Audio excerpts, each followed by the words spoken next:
Life is hectic, demanding, and doesn't stop. When honest with ourselves, we must confess we often don't know what the hell we're doing. The Larkcast is an ongoing conversation about the inclusive and mischievous nature of God's presence through the lens of all the things that make up this phenomenon we refer to as life. Astonishing grace and refreshing honesty collide right here for your weekly encouragement.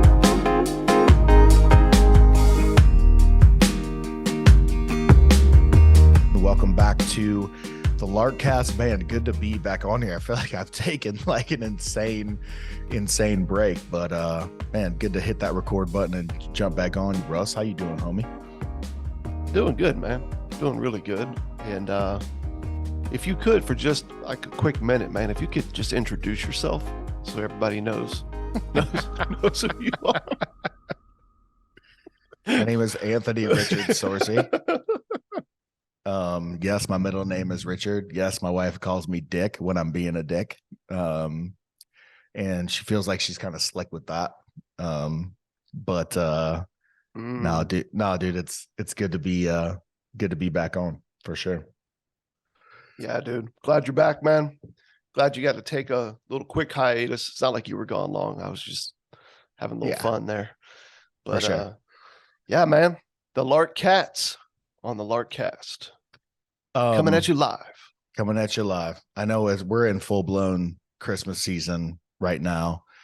And you know, like every Christmas, like obviously you're just like inundated with all kinds of like Christmas content and like sales and like all that. But by way of just a little bit of a show intro here. And I know you know this, but we haven't talked about it. Some of my favorite Christmas stuff out right now is what the stuff Indian Giver's doing on Instagram. He's the dude that like photoshops tattoos over like old pop icons. So he has like an Audrey Hepburn, and she's like just tatted from like neck to toes, you know. Yeah. But did you see his Clark Griswold? I haven't. You haven't seen it? No, dude. And his cousin Eddie?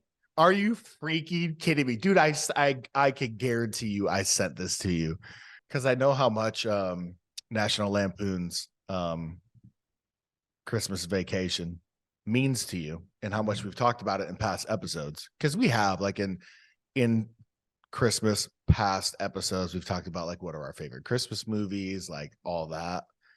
We've debated some of those things. Bro, I'm not finding it. I mean, I'm on the page, but I'm not seeing him. So anyways, this Indian Giver dude, all he does is just like Photoshop like tattoos. And he's got Clark Griswold looking like a freaking SoundCloud rapper, dude. He's got him looking like a SoundCloud mumble rapper.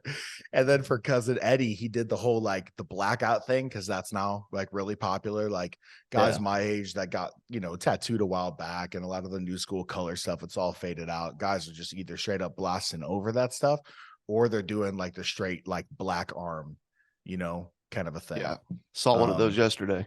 Yeah, so it's pretty trippy. He did cousin Eddie in that style.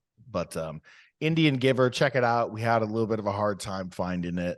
But if you poke around reels and some of his stuff, it's got to be out there. You'll definitely find it. Maybe we can link it in show notes or whatever, but it's definitely worth a look. It is interesting to imagine like what some of those old pop icons, you know, would have been like if they ran through their youth in, you know, film and culture like today, and it kind of gives you a little bit of an idea. So it's a little different, right? It's great. And the Johnny Cash stuff is just, it's the best. Yeah. It makes me think about, I heard Post Malone's coming out with a country album. Oh yeah. You knew that was coming. Yeah. And to his credit, man, like some people have sent me some of his videos of him singing, and I'm like, dang. I mean, this dude is legitimately talented. Okay. Yeah. But it just made me laugh. Like if you don't see, right, like a country artist come out with an album whose face is tattooed, you know? Right. And now you're gonna see that because you got this dude who grew up, right? You know, he's not a spring chicken anymore, man. Mm-hmm. And you know, he's come up through, you know, a culture, right? And now is starting to explore acting and country music. And I mean, the guy's from Texas, right? Right. So anyhow, kind of just points to your, what would Clark Griswold look like when he filmed this movie in his 40s, if he had spent his early 20s in Hollywood in 2022. Post Malone's trajectory is kind of very similar to Kid Rock. Like started out more like in the hip hop, and then, Kid Rock was kind of like a mix between, he was kind of like a rock rap, back when like Limp Bizkit and like POD and like all that. But him moving into country kind of reminds me a lot of Kid Rock. What I love about Post Malone is he's straight up like a 2A dude, and he open carries. So you'll see him in like reels, and the homie's just got his Glock 19 like on his side. Like you can, like, it's right there. It's like, okay. Yeah. I love that. Yeah, man. Because that is, I mean, it's obviously is a bit of a controversial thing. He's like, here's who I am, dude. Yeah. I think that is, just being clear here, that is the heart of Lark in a lot of ways. Because I think, whenever we share opinions like that, people are like, what? This is such a heated topic, and you guys are about Jesus. You can't, land on. And I'm like, stop, man. We're just like in a day where everybody's telling everybody what they're allowed to think, feel, say, and do. It's cool to watch somebody just go, no, this is who I am. Yeah. Done. Yep. The world's filled with all kinds of people who think and believe all sorts of things. And God has shown his love to all of us indiscriminately in his son. So there's room for all of it, except if you're like the combination of like a Packers fan and an ex-evangelical. That's like the worst combination. Yeah, for you, time. that'd be like kryptonite, man, for like Chicago fan. The ex-evangelicals, like all they want to do is just like keep letting the world know all the reasons why, they don't go to church and are deconstructing. And it's just not like it's nauseating, right? It's like, oh my gosh, just shut there would be a good place to put a beep in right there. Just shut the hell up. And then you're a Packers fan on top of it. That's a hard one to swallow, but God even loves that person. And I try to press into that love and try to tap into that. I was about to say, I feel like there's a moment of like confession that was about to happen here. Like, it totally is. God loves this person. And I think this how we still, I don't know if he listens to the Lardcast still. I don't think he does. But if you're an ex-evangelical, like constantly on your social media, letting the world know all the ills and brokenness of the church, not remembering that every person and every community is as hypocritical as the church. And there's a lot of new churches forming around all sorts of beliefs, socially, culturally, and we're all just full of shit. All of us, we're all just full of shit. If you can't embrace that, then, and you just love Aaron Rodgers, like, I'm going to definitely need to borrow love from the Trinity to be your friend, just so you know.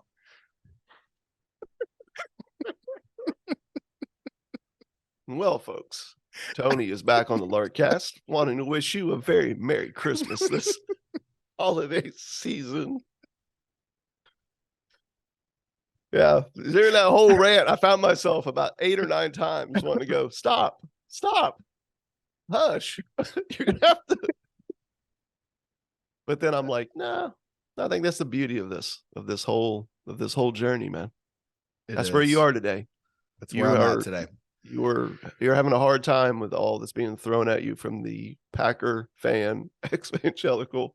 Yes, and I'm fresh off a really bad loss where my boy Fields, who's been doing pretty good, his coaches are forcing him to pass more, which is an area of his game he needs to improve on. And, it's just hard watching Aaron Rodgers waltz into Soldier Field again and getting another W. So I'll admit it, dude, I'm salty. My heart is hurt. I'm jaded. And I didn't do my quiet time this morning. So it's probably why I'm, not really bearing a lot of fruit right now.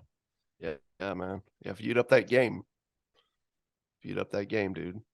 If I would have just read my 2 chapters and recited my prayers from the common book of prayer, I probably would be bearing a lot more fruit today. But we're digressing. We're here because, man, we're going through the Gospel of John. And if you've been tracking with this conversation, we are in chapter 12 today.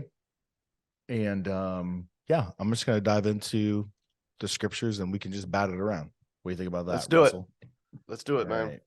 I'm going to focus in on. We got some real gold nuggets here in front of us, dude, in chapter 12. Yeah, I'm going to stoked about today and even the next episode. Yes, for sure. Here we go. So I'll go ahead and read all the way to the plot to kill Lazarus. The plot to kill Jesus? No. Lazarus has also been added to the list. So drama, intrigue, murder, the scriptures, everyone. Okay, 12:1. 6 days before the Passover, Jesus therefore came to Bethany where Lazarus was, whom Jesus had raised from the dead. So check this out. So he's back in town with the dude he rose with his sisters, Martha and Mary. So, verse 2, they gave a dinner for him there, which of course, when Jesus is in town, we eat, right? Yeah, man. So they gave a dinner for him there. Big shocker. Martha served, and Lazarus was one of those reclining with Jesus at table. Now there's a Mary thing here I don't want to necessarily get into, but I think this is actually pretty hilarious because when you first get introduced to Martha and Mary in Luke chapter 10, you'll know that Mary was sitting at the feet of Jesus and Martha was, as John says here in 12, was serving. She was doing all the work. And Martha gets red hot pissed and goes up to Jesus and like, man, aren't you going to say anything? Like, are you going to say anything to Mary? Like rebuke her? And Jesus, in kind of a shocking moment for Martha, was like, actually, Martha, like Mary's choosing better to sit here and to rest and to listen and to be at my feet. But I feel like Jesus only said that to her. Like he told her, like, you're full of anxiety. You're full of worry. You're always rushing about, like doing a variety of different things. And I was like looking back at that, considering this relationship he has with these siblings, Lazarus, Martha, and Mary. And it's like, Jesus didn't just straight up like call her out. He only offered that to her after she called Mary out. So Martha started it. You know what I'm saying? I just thought that was kind of cool. Like, here's Jesus. Like, yeah, he notices that she's full of anxiety, but like, he doesn't pull her aside. Like, hey man, I noticed this about you. He only shared it after she was complaining about Mary. So I thought that was pretty interesting. But it's like, here we are, the start of their relationship is actually kind of like how you meet the characters. So Martha is serving. She's doing everything. And Lazarus, I mean, yeah, he's raised from the dead, but he's lying around after this meal. Like he's dead at the table. Homie's got a food coma. Exactly. And so I don't even know if you call it irony or whatever, but it's like this dude literally got raised from the dead, but he's sitting there as though he's dead. I'm gonna say it's I irony. love it. I love it. I love the normalcy in it. It's so easy to pass over it. Yeah. You know, like there's just something really beautiful about the normalcy of these people, and they're not changed. You know, just a quick, for instance, tell me one word in the scriptures. Find me one place in the scriptures where Lazarus, right, or in John, where Lazarus speaks. It's not there. It's not there. And yet this guy's talked about more than any other dude outside of the disciples. Mm-hmm. In fact, he's talked about more than most of the disciples, if you want to get, you know, like clear about it, but yet never utters a word that's written down. There's a couple of rabbit holes here. One is where's the emphasis on the sanctification of these characters? Like these That's are kind of where I'm getting to. Yes. These are close friends of Jesus. Like Martha should be bearing fruit and stopping all her anxiety and serving and worry. But it's like, no, like this is Martha. Like this is literally just like how she's wired. And like, where's the cardboard testimony little moment of Lazarus where he's like takes his second, chance at life, and now he's like started a nonprofit and is like getting rid of like hunger, in first century Jerusalem, like it's just not happening. And he literally, the next glimpse you get him, he's just fat and sassy at a table. Yeah, he's sleeping at the table, ate too much, laying around just as dead as he was before. Dude, I love this. It's and Martha, great. Which, I mean, Jesus doesn't endorse, right, this natural anxious, unbelief. That's definitely a play in her life. He even speaks to her about it. Yeah. But yet he's still, even in the midst of her struggle and unbelief, still fully embraces, loves, right? Yeah. Is with. I mean, there's a lot of homes to be at, bro. There's a lot of homes for him to be at. Yeah. And yet here he is still with the same old group of like ragtag friends who are just as normal today as they were before. Yeah. There's something, man, in that. I mean, I know we could keep going. I don't want to, but it's just one of those, like, in the future, there's probably going to be some research on that, because there's a nugget in there, like a Malcolm Gladwell writing about ketchup. It's like there's something in the simple normalcy here that's mind-bending. Yeah, 100%. So carrying on, really the big moment of the first part of 12 is we transition to Mary. So Martha serving, Lazarus is reclining with Jesus. And it says in verse 3, Mary therefore took a pound of expensive ointment made from pure nard and anointed the feet of Jesus and wiped her feet with her hair rather. The house was filled with fragrance of the perfume. But Judas, one of the disciples who was about to betray Jesus, said, why was this ointment not sold for 300 denarii and given to the poor? Now, John calls him out. Like, John's like, this is why he says this, verse 6. He said this not because he actually cared for the poor, but because he was a thief having charge of the money bag. He used to help himself to what was put in it. John's pulling no punches. It's like, hey, let me tell you guys, actually, okay, what's going on here? This Judas guy, yeah, the one who betrayed him, yeah, he said this not because he actually cared for the poor, because he used to like dip his hand in, like Marv and the sticky bandits in Home Alone 2. Like the best Home Alone, they went from the wet bandits to the sticky bandits, and so Judas is kind of like Marv, tape wrapped around his hand, sticking it in, the little, the Santa Claus, Salvation Army buckets, right? The Salvation Army bucket. Absolutely. So he calls him out, and Jesus said, in light of his comment, like, why wasn't this sold? Jesus says, leave her alone so that she may keep it for the day of my burial. For the poor you always have with you, but you do not always have me. So this is a pretty astonishing moment here, where Mary takes and if you study this, what is it, 300 denarii? It's basically years worth of wages, man, spent. Yeah, just imagine whatever you make annually, imagine putting all that into some sort of perfume. And in a moment of love, gratitude, some would even call it worship, you dump this onto Jesus' feet and then start to wipe it with your hair in front of everybody, not caring, like almost as if no one else is around. Yeah. And she has this moment. And so you think of Mary, who a lot of people think is, we were talking pre-show and you brought this up to me, reminded me of this, who a lot of people think is like the woman of the night in John 8. Yeah. There's a number of theologians that, tracking Mary, believe that this was the woman of the night. This was a woman who, I mean, it's one thing to hang out with a ragtag, right, in your community. It's another thing when it's like, no, this is a close friend of mine that I truly love and care for. By the way, she's a prostitute.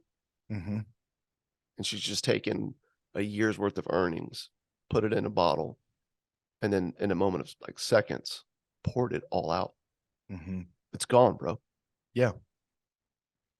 And for Mary, it's just a a moment, like you're literally eating a meal, and this scene just happened. He just raised her brother to life. And then on Yeah. top of that, let's say she is the woman of the night, and which I'm not saying she is or she isn't. Let's say she is. Jesus steps in her place to fend off all these Pharisees and scribes and religious zealots who want to stone her to death. And Jesus fends them all off and offers her, right, the good news of no condemnation. Right. And her heart is just swelling up with gratitude. And so it's really a heart swelling moment of worship.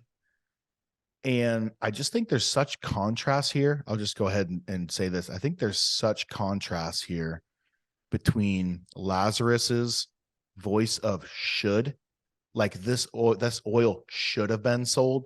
This is what we should have done with this, right? And he's the voice of like what makes sense. Mm-hmm. Putting 2 and 2 together equals 4. This is the good and wise and prudent thing to do. Versus Mary's behavior here is sort of gratuitous. And that's Yes, really good the word. only it's really the only word I can think of, because it's kind of uncalled for. It's over the top, sort of like how what's his face? Tarantino gets charged with gratuitous violence, like in his films. Like it's just over the top. It's uncalled for. It lacks good reason. There's no sense, to it. It's too much. Her behavior literally is gratuitous. And I actually looked up the word gratuitous, and a secondary meaning is something done for free. So imagine doing something expecting no payment back from it. Again, it's like you didn't charge for this, but now you're doing this really cool thing, which kind of makes me think of Lark. Something done out of uninhibited freedom. So Yep. Mary's literally on a lark right now, bro. And not caring who's around, she is having a moment of gratitude and thankfulness with Jesus out of a heart that is just absolutely free. And then here's Judas, the voice of the should. This is what we should do. This is what we ought to do. We talk about this a lot at the Larkcast, that the modern day church, the modern day voice of the modern day biblical voice, you'll hear it a lot, in sermons, you'll hear it a lot in small groups, you hear it a lot in quote unquote called discipleship or spiritual conversation. It's always what we ought to be doing, what we should be doing. Why was this oil not sold? It should have been used for this. And I just thought to myself, and I've had this thought for a while, if you live your life on the should, the law, this is what we ought to be doing. A life lived under the banner of should will never cause you to gratuitously use your resources or spend your life. It will always force you to do the bare minimum to meet the requirement of that should. Yep. And there is such contrast between someone who is just overwhelmed with the grace and love of Jesus and a life of faith coming out of her heart here in this moment, and this voice of the law right here in Judas. It's a great point, man. Great point.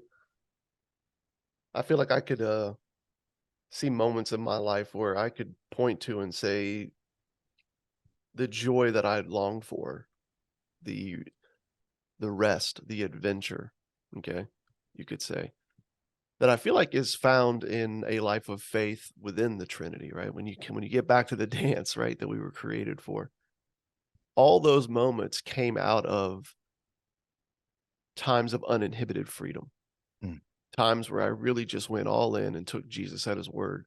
Let it be as reckless and scandalous as it is. And just found myself able to step into things and into places and into people's stories, and even into moments of reflection in my own story, where the guard's down, right? And what's real and raw about whatever's in front of you, whether it's in you or in front of you, right, is on display. And yet you just find yourself sort of, I don't know, just dancing in the moment, man. not really caring about what happened before or what's going to happen 5 minutes from now, Yeah. but just being caught up in the mystery of the one that you're in, right? Yeah. Right here and now. Yeah. None of that ever, ever, ever, ever has happened to me in my 20, I don't know, 6 years now, right? Of being a believer in Jesus. None of that has ever happened in all of my running down the shoulds ever. Mm-hmm. Yep. And I would say most of my story would be the thinking about what should be and really working hard, right? To do Yeah. it, to achieve it. But it never happened. Mm-hmm. It was only in the letting go and Mm. just being dependent upon someone else and then being caught up in some moment of that Yeah. that I felt like I got to experience. I feel like what Mary was experiencing in this moment. And two, like, when you think about worship, and just FYI, if you haven't signed up for a free account on larksite.com and got that new worship piece, go ahead and do that because it's freaking dope. Yeah, it's a But good piece. But speaking of worship, I feel like all these, like week in and week out, we would come on Sundays, and the worship leader and the pastor are like, and I've done this. I've literally done this. We're trying to hype everybody up, and at times really shame them for not singing loudly or more passionately or like whatever, and saying, well, man, God loved us first, so we should love him. And the immediate fruit of that I need you to do right now is like really sing these songs with like all you got and raise your hands and have this moment. Right. And it's like, dude, like every week, 52 weeks out of the year, we waltz people in here and expect them to have a moment that Mary's having right now. But what's Yeah. crazy is all we have in the scriptures is just one moment like this from Mary, just one. And so Yeah. it just reminded me, like, we're always trying to force, you know what I'm saying? Like these moments, instead of literally just trusting that I'm in the Trinity and the Trinity's in me. I'm in Jesus and Jesus is in me. And my story is, it's a wild one. It's busy. I got work going on, kids, family, right? I'm all this stuff happening in my life. And, dude, there's going to be a breakthrough of gratitude and thankfulness. You're just not going to be able to muster it up like on a whim. You know what I'm saying? Like every week, like at 9:30 on a Sunday at this building over here. Yeah, dude, it's called like being surprised by joy, Yeah. right? Being surprised by a fruit in your life that you reflect on and go, wow, that was something really cool that happened. I'll go out on a limb here. For those of you who know me, on a personal level, I can find myself getting to a place of like raw honesty and conversations and gratitude and, different things, but it's not the norm for me, right? I love to connect. I love to talk about the scriptures. I love to laugh. I love to share with people. I love to hear their stories. I love to help them see what Jesus has done in and through their stories that they might not see. But getting there openly from my own story is not always easy. You could chalk it up to maybe how I was raised, or I don't know, some DNA thing, or your Enneagram number. I'm just saying, like, Blame there's it so on many, your right? Enneagram. Like everything out there under the sun now can tell you, why this is. Here's my point. My grandmother was like, I was very, very close to her growing up. And she was like a really cool voice of faith, in my life as a kid, right? I didn't believe, I didn't go to church, but there was this ongoing like story, you know what I mean, that she would point to. Fast forward years later, I'm probably close to 40 when she passed away. She was almost 90.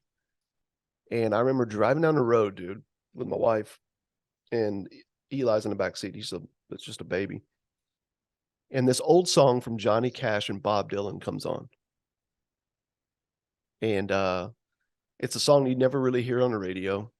I think it's called like The Lady from the North Country. I have to go back and look at the title of it. But there's a line in the song when Bob Dylan is singing, and he's talking about when you go back to this town and you find her, do me a favor and see to it that she has a coat to keep her warm. from these harsh winters in the North Country. Like that's like their concern, dude. And for whatever reason, man, there's this like moment in my life where I'm driving down the road, okay, and I literally start crying, dude, while I'm driving. To which makes my wife, like knowing me and being married to me for 24 years, is like, what's going on right now? This is not the norm at all. But I got tears, dude, running down my face in this unexpected moment of this, you know what I mean? This song, dude. And it has really nothing to do with your grandma or anything else. It's just this person's compassionate desire and thought of this person that they're missing, and do me a favor and see to it that she has a coat. And dude, that is so reflective of like just my grandma and her story. And like, she would be that person, right? When we would all be talking about something that would think, do they have a coat? I don't have much money, but I like to give some money to make sure they have a coat so that they're warm. And dude, this like you just even think about it right now, like this gratitude, you know what I'm saying? Like comes over you. And there's like this experience where I'm like, man, God, thank you so much for the story that you told through this lady, and so much that I got to learn about you from her. But it wasn't planned. Yeah. Didn't happen in the funeral. Or manufactured. Yeah. It didn't happen through some long speech from someone. It wasn't brought about through pro presenter and the right chord from the worship leader and some rah-rah from a dude on a stage. Yes. It happened, dude. I was just driving down the freaking road, picking up some breakfast. Yep. And I'll never forget that moment. And I think there's this beauty that comes from grabbing on to a life of faith in Jesus that leads to a freedom, to the lark, right? To this life of uninhibited freedom that welcomes these moments. It doesn't should them. In fact, it's actually surprised by them. And dude, there's a beauty in that I think we miss out on. Yeah. In our BS idea of Christianity. just a reminder. I'm just going to bring up the scriptures here. God does not dwell in places made of human hands. And I don't know who needs to hear that. But it's in your freaking truck when you're driving down the road. It's in the quiet moments. God is for you. He is with you and he is in you. Yeah. And you can commune with him in and through the person of Jesus, wherever the hell you are. And he loves us. And so I know there's a lot of people out there, especially now, like Christmas is coming around and it's like everyone's getting invited to freaking Christmas Eve services and all that. And you might have disillusion about the church and haven't been there forever. And there's probably some voice inside of you that's saying like, dude, you're a heretic, you're effing up your faith, you're effing up your family and all that kind of stuff. I'm just here to let you know, like, none of that is true. That's just the voice of the shoulds. It's just the voice of the law. God is for you. He is with you. He is in you. and there is so much to celebrate in this life, and in the person of Jesus. Yeah. He's present while one lady is anxiously running around and another dude is reclined at a table with a food coma. He's going to need to get resurrected again. Right. And a legalist is at the table, pissed because of the resources that were spent. Yeah. While someone else just dumps out their entire year's wages in a moment of worship that really doesn't make any sense and isn't tasteful at all. It's gratuitous. But yet he's there. And so I good, think man. That's the point, man. That's the point. Yeah. All right, we need to kill this. We need to kill it. It needs to end. This podcast needs to die, Russ. It needs to end. Yeah. Yeah. To that, I would say, till next time. Till next time. Cheers. Cheers.